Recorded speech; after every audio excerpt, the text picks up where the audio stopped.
बंधु सादर अभिवादन। वाल्मीकि रामायण का अरण्य कांड, इसके उपदेश और विशेष।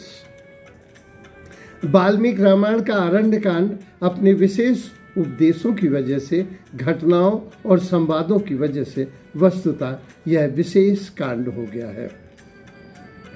इस कांड में सीता राम से कह रही हैं, जिस समय राम ने प्रतिज्ञा की है कि मैं निश्चर विहीन कर दूंगा और हिंसक जानवरों से ऋषियों की रक्षा करूंगा, मैं उनको मार डालूंगा, तो सीता बहुत अच्छा कहती हैं कि अपराधम बिना हंतु लोकान वीरे न कामते, अर्थात निरापराध जीव जंतुओं की हत्या या उनका वध निस्संदेह यह उचित नहीं है और वध से अधर्म का संचय होता है, चूंकि वे अपनी सीमा में स्वतंत्र हैं। वस्तुतः यह पृथ्वी सभी जीव जंतुओं को मिली है। मनुष्यों को शायद ये धारणा है आज के युग में कि ये हम ही को मिली है। जितना अधिकार मनुष्यों को है, इतना पेड़ पौधे जीव जंतुओं सभी को है।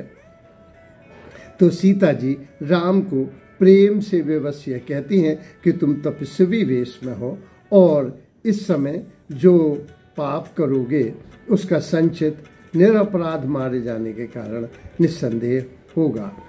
श्रीमद् भागवत में भगवान कृष्ण ने कहा है कि ये पेड़, ये पौधे, ये जीव, ये जंतु, ये पर्वत, ये पठार, नदियाँ सब मेरे ही अवयव हैं, ये मेरे ही अंग हैं। जो इनका संरक्षण करता है वो मेरी ही पूजा करता है। इसलिए जो अपनी सीमा में स्वतंत्र हैं, अपनी हद में हैं, उन्हें रहने का पूरा अधिकार है। यह उपदेश सीता ने राम को दिया है।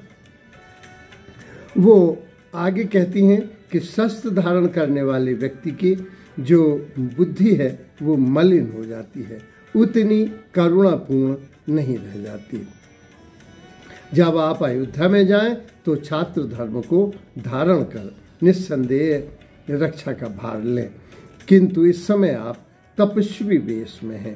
कैकेयी ने तापस तन की कल्पना की थी, विशेष उदासी की कल्पना की थी, माने उदासीन रहने की याद यहाँ दिलाती हैं। तो ये घटना अपने आप में निस्संदेह अच्छी है। इसी तरह से राम ने सीता को प्रेम से समझाया है। जो आज के युग में लोग कह देते हैं कि ज्ञान तो सभी देते हैं, उपदेश तो सभी देते हैं, लेकिन राम ने कहा है कि अप्रिय को कोई उपदेश नहीं देता। निस्संदेह ये जो लोग प्रेम करते हैं, करुणा करते हैं, दया करते हैं, वे लोग उपदेश देते हैं। तो अप्रिय को कोई उपदेश नहीं देता, न मूर्खों को कोई उपदेश देता है। तो अगर कोई उपदेश दे रहा है तो वो तुम्हें बहुत समझदार, संस्कारवान मान रहा है और प्रेम से उपदेश दे रहा है, इसलिए वो उपदेशों को ग्रहण करना चाहिए।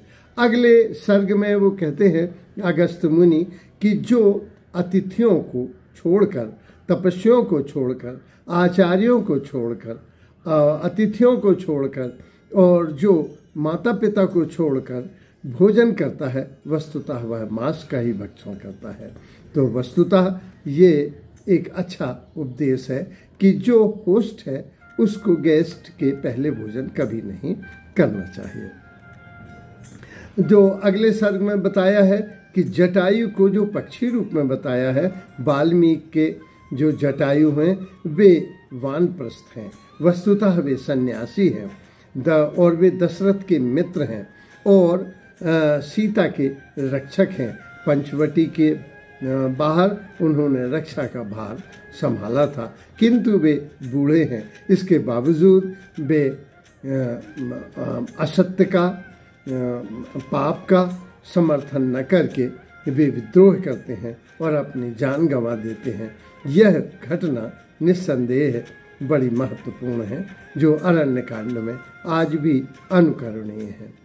अगले सत्र में जब शूर्पणखा आती है तो वो कहते हैं, राम उपदेश देते हैं लक्ष्मण को कि जो असभ्य है, क्रूर हैं और अनार्य हैं, उनके साथ उनके साथ हास परिहास नहीं करना चाहिए। ये निस्संदेह आज भी ये सनातन शाश्वत नियम है।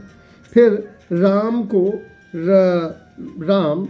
केवल राक्षसों को और अन्य लोगों को समय भी देते हैं, समझाइश भी देते हैं और उनको शत्रु को भी चेतावनी देते हैं। एक जगह वे कहते हैं वाल्मीकि के राम कि हे राक्षसों, यदि तुम्हें प्राण प्रिय हैं तो तुम यहाँ से भाग जाओ।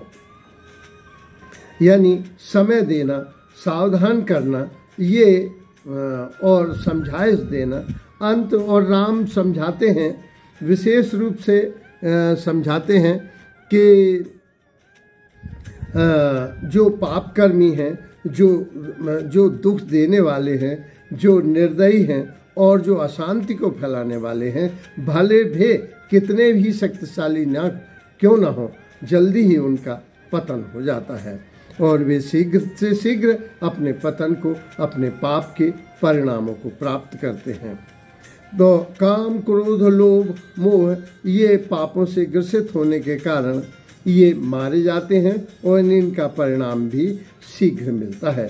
युद्ध में राक्षस लोग अपना आत्मश्लाघा करते हैं, तो वो कहते हैं कि जो वीर है, जो पौरुषवान है, जो समझदार है, वह अपनी प्रशंसा खुद नहीं करता। अपनी प्रशंसा करना तो वस्तुतः पाप है। अपनी प्रशंसा करना तो आत्महत्या के बराबर है। इसी तरह से समय को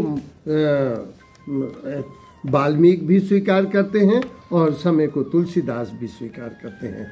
तुलसीदास ने बताया है कि जब रावण को मंदोदरी समझा रही है तो वो कहती है काल विवश भय गोसाई। वो अब काल के विवश हो गए, इसलिए उन्हें बुद्धि नहीं आती। राम भी कहते हैं कि काल के अनुसार, अपने जन्म नक्षत्रों के अनुसार, अपने पूर्वार्ध के कर्मों के अनुसार लोगों को ये समझ में नहीं आता। फिर 27वें सर्ग में उन्होंने बड़ा अच्छा आया है कि जब राम मारीच को मारने के लिए गए थे, मृग को मारने के लिए गए थे, तो उसने मरते समय एक चाल की कि हा लक्ष्मण, सीता बेवल हो गई और वो कहती हैं लक्ष्मण से, बड़े कड़वे वचन कहती हैं कि तुम छिपे हुए मित्र के रूप में शत्रु हो और तुम्हारी नज़र मुझ पे है। तुम चाहते हो कि राम विदा हो जाए ताकि तुम मुझे प्राप्त कर लो।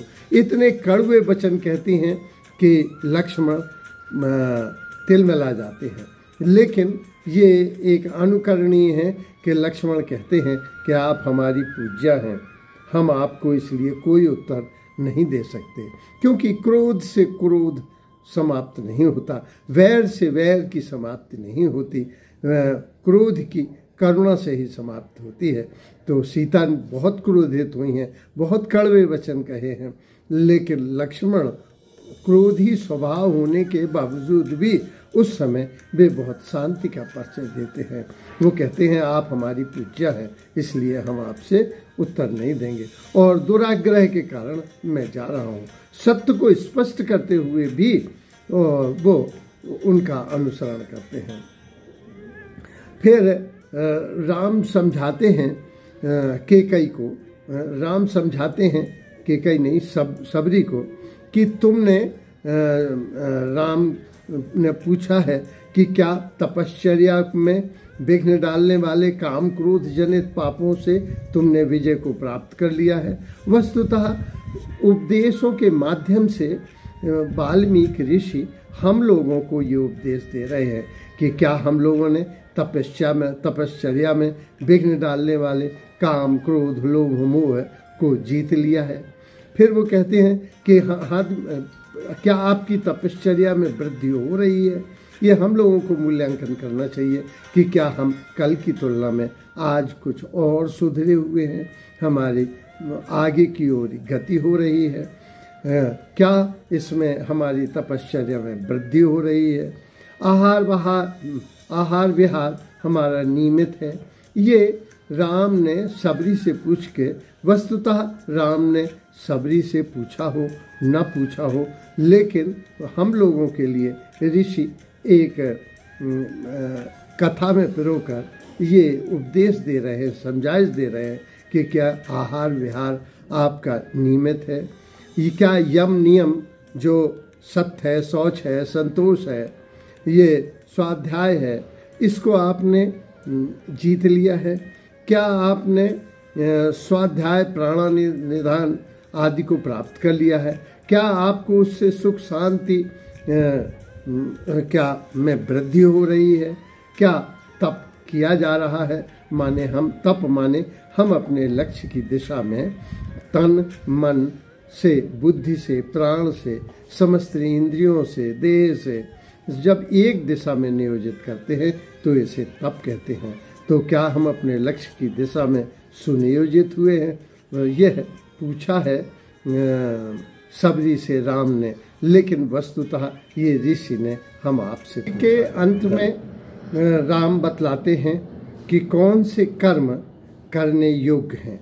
ये आज के युग के संदर्भ में भी यथावत हैं, इसलिए ये महत्वपूर्ण है। वो कहते हैं कार्यों के निर्धारण में तय होना चाहिए, वे यशवर्धक हों कार्य, अथवा पुण्यवर्धक हों, अथवा सर्वहित में हों, अथवा स्वर्ग के दाता हों। ये शुक्र नीति में शुक्राचार्य ने अपने शिष्यों को भी बतलाया है कि वे कर्मों के चयन में सावधान रहें। दूसरा, जो शुभ कार्य हैं उनमें प्रमाद न करें, क्योंकि रावण ने भी कहा था कि मैं चाहता तो अग्नि को धूम्र रहित कर देता, मैं चाहता तो स्वर्ग के लिए पृथ्वी से सीढ़ियाँ लगा देता, मैं चाहता तो स्वर्ण को सुगंधित बना देता, मैं कर सकता था कि समुद्र को खारा न करके मीठा कर सकता था, लेकिन मैंने शुभ कार्यों में प्रमाद किया अर्थात आलस किया। तो शुभ कार्यों में हमें कभी प्रमाद नहीं होना चाहिए। तो और रावण ने लक्ष्मण को उपदेश देते समय ये बताया कि शास्त्र कहते हैं कि शुभ कार्यों को शीघ्र कर लेना चाहिए। रावण ने सीता से ये बात भी कही जो आज है कि काम से पीड़ित होने के कारण मैंने दीनता और हीनता वाली बातें कही हैं, लेकिन हर कामी इसी तरह से दीन और हीन हो जाता है। इसलिए हमें काम, क्रोध, लोभ, मोह आदि से बचना है। धन्यवाद।